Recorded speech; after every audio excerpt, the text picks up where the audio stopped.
Hi, welcome to the Libertarian Alternative. My name is Mark Selzer, and the Libertarian Alternative is an educational television show brought to you by the Libertarian Party as a courtesy to your community.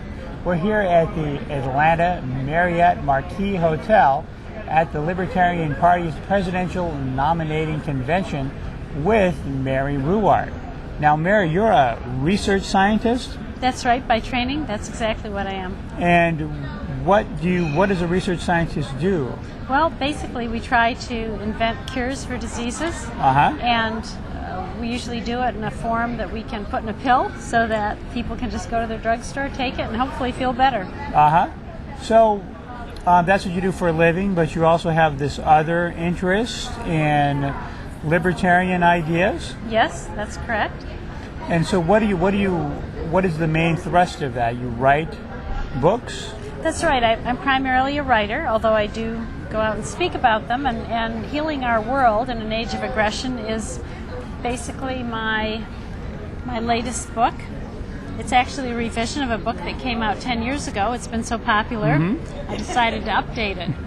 And basically, it's as you can see, it's got the 9/11 scene, but we have it overshadowed by the dove of peace. And the point there is that there is a way out. There's a better way. There's a way to heal. There's a way to heal, exactly. So, what is the basic thrust of the book? What is the philosophy that you're trying to put forth in this book?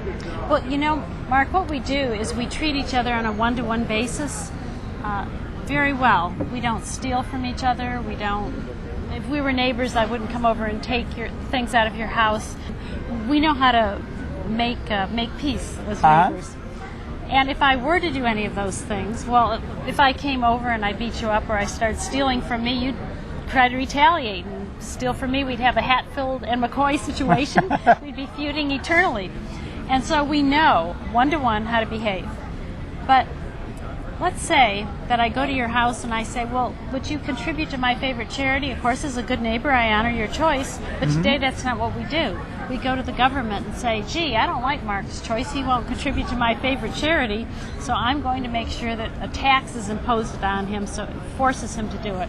So when we interact with each other group to group, we forget.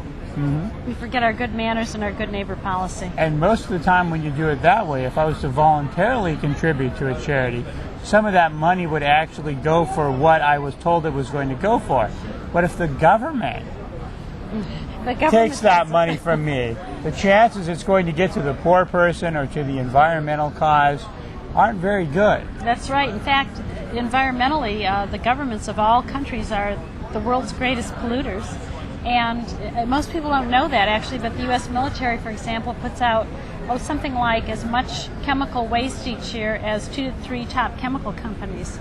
And then, of course, when it comes to charity, I know I rented to welfare tenants a lot, and about 2/3 of the welfare dollar actually goes to pay the social workers. So that's not a good deal either. And the way the welfare is distributed is actually counterproductive. It encourages young teenage women not to get that first job, not to even get their high school diploma, but start having babies at an early age. When they finally wake up and say, whoa, this isn't going to get me anywhere. Now they have 3 children to put in daycare. They have to start at minimum wage. They just can't do it. So they're caught.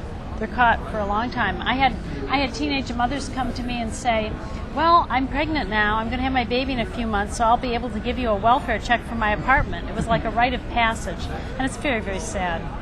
Very sad. So we're paying people to behave this way, and they do behave that way. Some of them do. Some of them. I mean, there were a few that are the kind of people that you and I would want to help, that were struggling out of the trap. But it's so hard. There's so much disincentive because as soon as you get off welfare, you lose your medical benefits and everything. It's a tough thing. It's easy to get sucked in. Yeah, it sounds like a trap. I guess a lot of people don't think about the fact when you want to help someone with a problem. I mean, we all can't sit around and just let someone who does have a baby, who doesn't have money, who doesn't have any way to help themselves, just be in the street and not have anywhere to live and not have food. But what do you do when the situation of providing for that unfortunate person causes more people to purposely put themselves into that unfortunate situation so they can be taken care of as well. Well, it's not just that. You know, you were talking about people on the street. When the situation gets so bad that they're out on the street and literally homeless, then the welfare people aren't there at all for them because you have to have an address in order to get your welfare check. You see, it has to be sent somewhere. They won't give you a handout. So what you see is the people who are truly desperate, the homeless, they don't get help from the welfare agencies. They have to rely on private charity. And that would be okay, except that our regulations often prevent private charities from helping them. The one story I remember very well, because as a landlord I had to meet all these city codes, was that Mother Teresa's helpers, the missionaries of charity, the order she founded, actually were in New York trying to help the homeless. They bought abandoned buildings to try to fix them up. And they bought a pair of buildings and showed their building plans to the city inspectors. They approved them. But when the nuns started the renovation, they said, no, you have to have a new elevator in there too. It's an extra $100,000. The nuns didn't have that much money. They didn't want to spend money on an elevator. They had to abandon the project. Wow. The homeless in New York City were literally left out in the cold.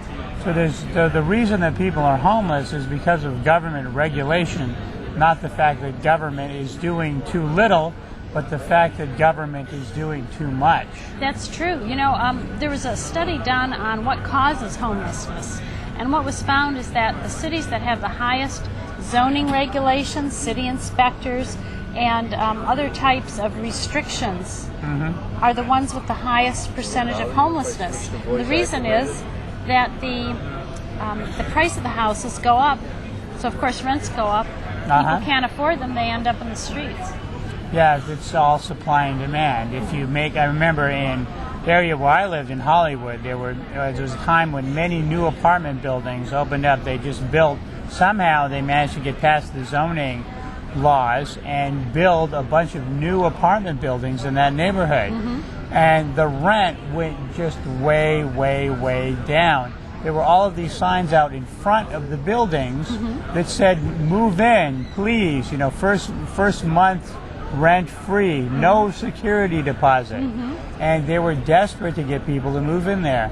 And that's the reason why rents are high, because they won't let them build, and the taxes and regulations on building often double the price of building at all. That's right. That's and then exactly right. a lot of times you just can't even change the zoning laws. I mean, they make zoning laws that actually prevent building, and they make laws that keep you from vacating old dilapidated buildings and putting up new buildings that would be cheaper and easier to maintain than the older buildings that are falling apart, because you can never get somebody out of those apartments.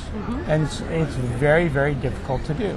So again, homelessness, high rent is caused by government intervention, and also then they always try to have a program to fix the problem that they cause. Rent control. Now, what about rent control? Yes, that contributes also to the problem. Because what happens is, as a landlady, I can tell you this, if you are forced to keep your rents low, of course you have a lot of applications. So who are you going to pick? Someone who's just barely going to be able to make it, or someone who's got a really terrific job? Well, of course you're going to take the best tenants you can, because then you're sure you'll get your rent. What that means is that people who are, you know, really on the edge, you know, they're poor, they're just barely making it, they can't get the low rent apartments. They all go to basically the middle and upper classes. That's very true. We find surveys or studies done on rent-controlled apartments, and we find that those rent-controlled apartments have gone to rich people. And that's why. You know, who would the landlord rather have in their place? They want a rich person, because then if they don't pay their rent or they destroy the place, they can go after them and collect. So what inspires you to be involved in the libertarian movement? Well, I think it's tragic what's being done to people, especially the people at the edge. You know, they need real help, and the government is not only not giving them that help, they're destroying them. For example, when I was renting to a couple of my tenants, I got a call from a city official who told me they wanted me to evict 2 of my tenants. Really? The reason was, yes, and the reason was, is One was doing daycare out of her apartment, and the other was sewing curtains for businesses. They had jobs. Yes, they had created their own jobs, and they were, they were in the startup phase. They were barely getting by. And I told the city officials this, and I said, well, we don't care. That's not the point. The point is your apartments are zoned residential, not commercial. Mm-hmm. And in addition, even if we granted a variance so the woman could do this, you'd have to really spend a lot of money renovating your apartment because the daycare center needs to be a certain size and things of this nature. And the women haven't paid for a business license. Mm-hmm. Well, I told them I wasn't going to evict them. That would be cruel. Uh-huh. But the city inspectors and the officials kept pestering these women, and finally they came to me, both of them, and said, we just can't take the pressure anymore. We've been threatened with fines and imprisonment. We're just going to quit our businesses and go on welfare because then they won't bother us anymore. And they did, and neither of them ever did get off welfare. So you think much of poverty is created by government? I think most modern poverty is created. I think it's even true for the third world. Mm-hmm. That's why the third world is poor. And John Stossel had a wonderful expose on this. What he did is he tried to open a Frisbee business in Hong Kong, New York City, and India. In Hong Kong, it just took him a couple hours to get a permit. In New York, it took weeks.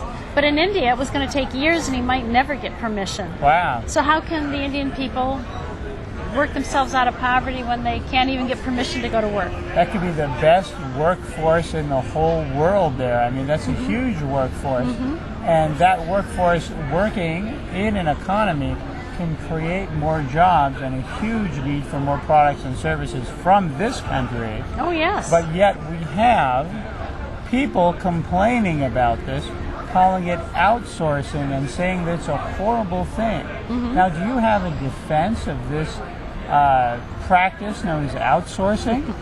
Well, I guess I don't think of it quite that way, Mark. The way I think of it is this. The regulations in our country today really have destroyed jobs. Uh-huh. And in the U.S., you can actually calculate what that number is. Every regulator destroys 150 jobs. Uh-huh. So what happens is we destroy all the jobs in the U.S., and then we make our people very, very nervous about seeing jobs, hiring people overseas. But all we really need to do is deregulate our economy. We could rehire the regulators, 150 jobs per regulator. Well, that leaves 149 jobs left, right? Uh-huh. So that would hire many of the poor, many of the unemployed, and there wouldn't be a worry then about outsourcing. But wouldn't then people just be competing for the lowest wages possible? Wouldn't businesses start just lowering the wages and causing people to work for less and less money? Well, actually, it doesn't work that way because what happens is people are creating wealth. Mm-hmm. In other words, they're creating goods and services. So if you have more goods and services, they're going to become cheaper, not more expensive. Mm-hmm. So the net effect will be benefit to everybody. And that's true even if India, of course, starts letting their poor create wealth. They'll become wealthy, but that's not a threat to us. They're going to create goods and services, and what that means is it'll be even cheaper to have goods and services. Our dollar will go much farther. Wouldn't that just force wages down, though, if the products they were making cost less money? Well, not necessarily. I mean, it's kind of a balance.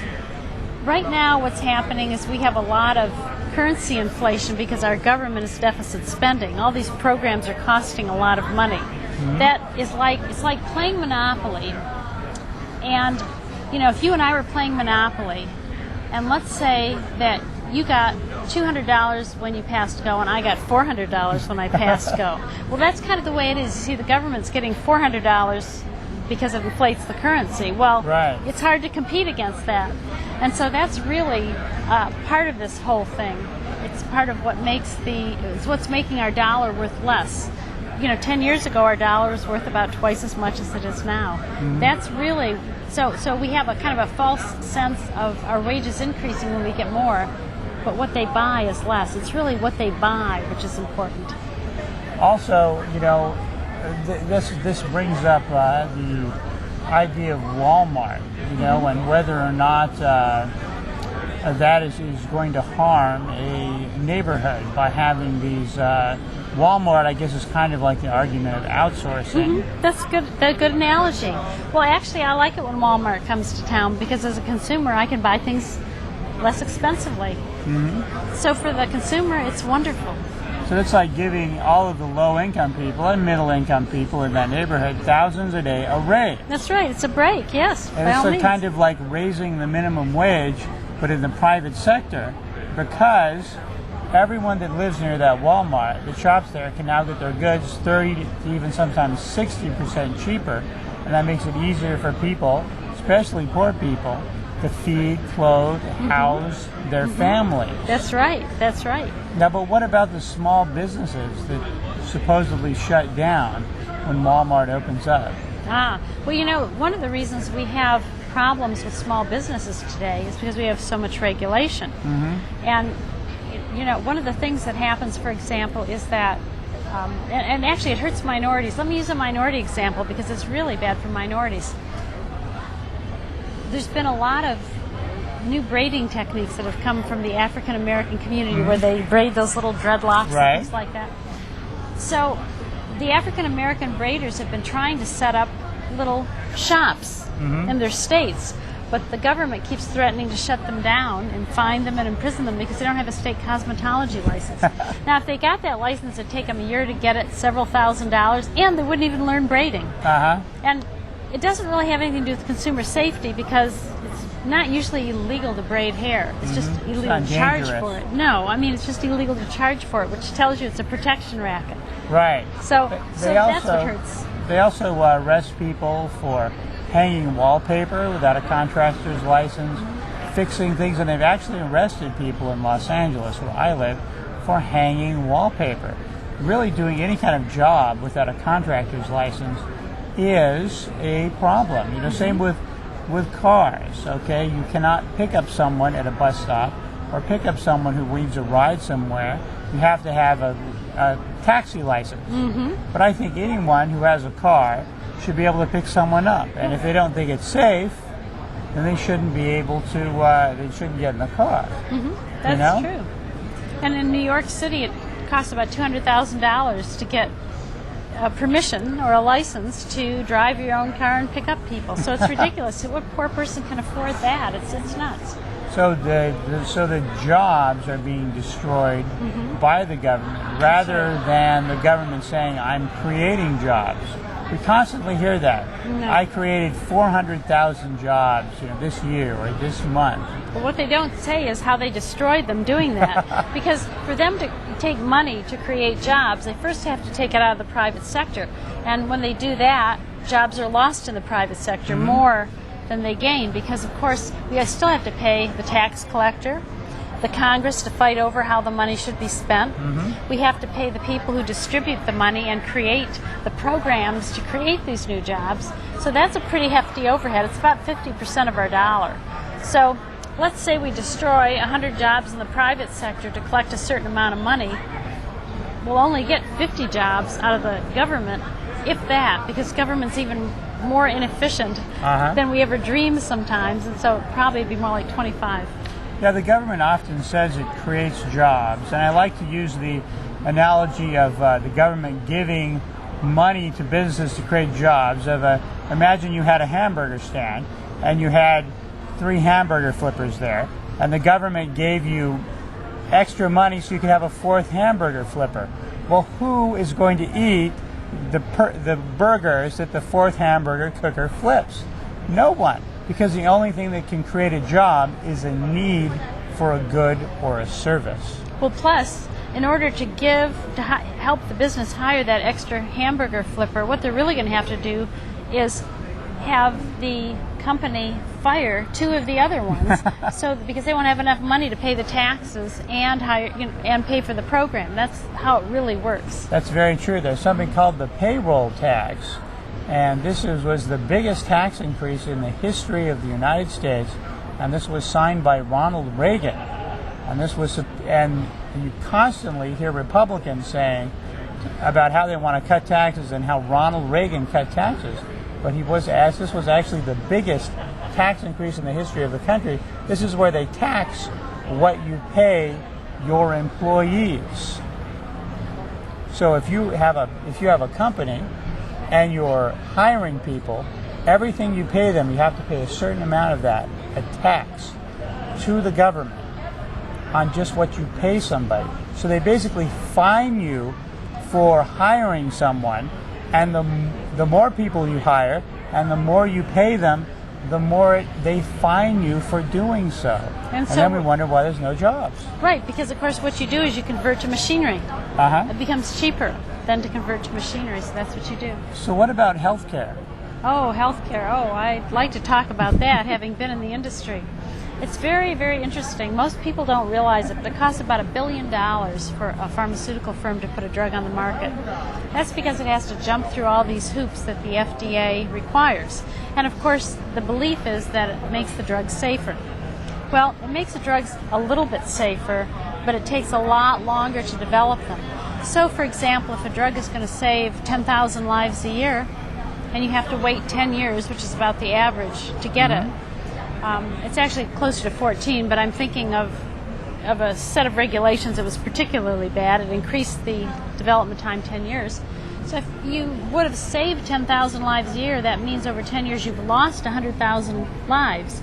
And if you've increased safety by only about 100 lives, you have a net loss. And that's kind of how it works. Not only that, because the drug development time is so increased, the cost is increased too. I calculate that overnight, drug prices, pharmaceutical drug prices, would drop about 80% without these regulations overnight. So that's what we really need to do, is get the price down. We can try cost shifting all we want, but it's not going to really change anything. So this is kind of a protection racket then for the big pharmaceutical companies, because they're the only ones who can ever get a new drug, past the FDA. In a sense, that's true. It's created a cartel. And what's happening now, because the costs are so high and only 3 out of 10 drugs even recover their research and development costs, the drug companies are starting to merge at an unprecedented rate. Pretty soon there's only going to be a few of them. And the problem with that is they get so big that they're pretty inefficient too.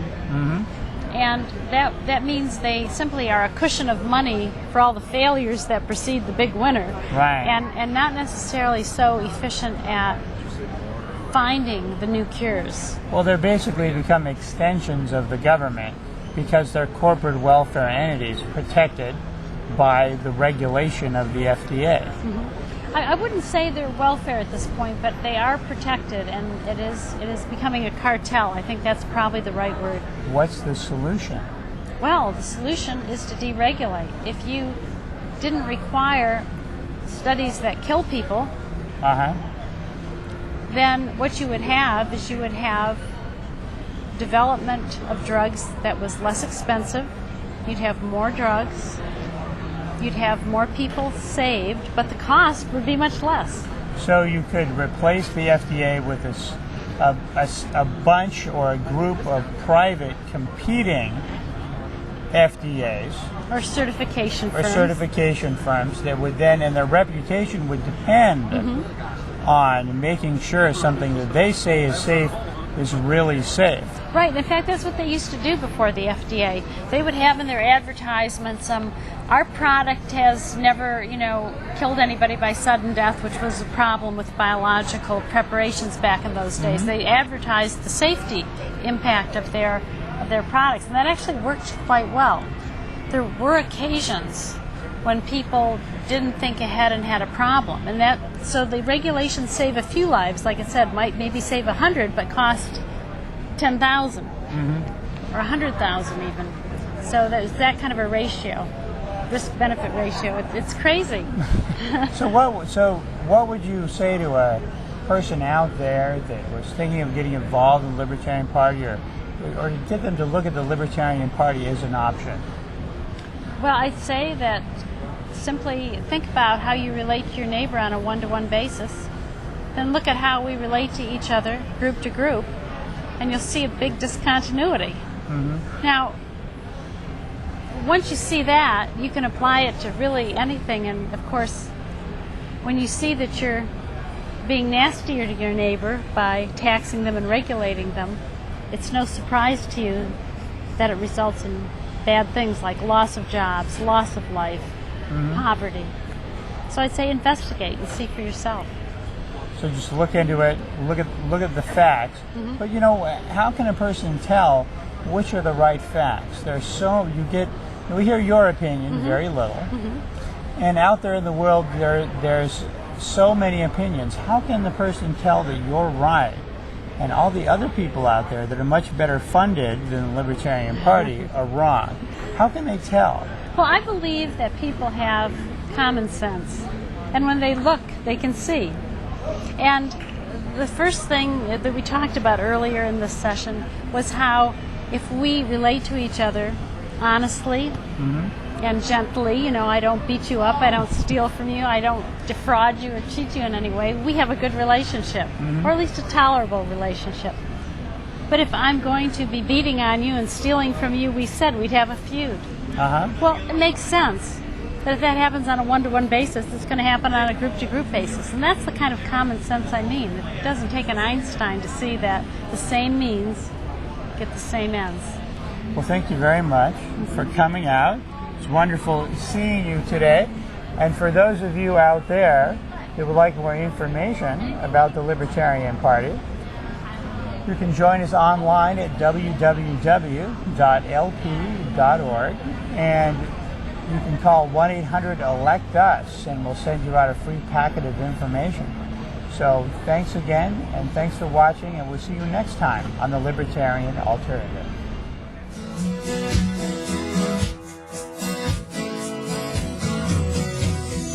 Don't give up, learn to live, show the world you're painted. The colors there are so deep and rich. Who could resist this magical chill?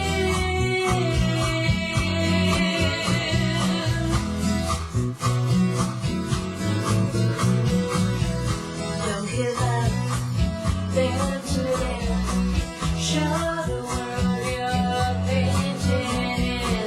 The colors there are so deep and rich. Who could resist this magical chill?